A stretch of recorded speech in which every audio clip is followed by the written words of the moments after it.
तो गाइस ये हमारी छोटी सी वजह से है। इसके साथ का हमें एक बच्चा चाहिए जो पैरट हो। इसके साथ का बच्चा मर गया भाई। हमें एक छोटा सा बच्चा चाहिए इसके साथ का जो हमें मिल सके।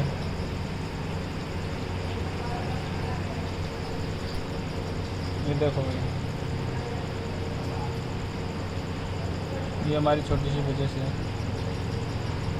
ये अकेली रहती है भाई, ये बिल्कुल अकेली रहती है भाई।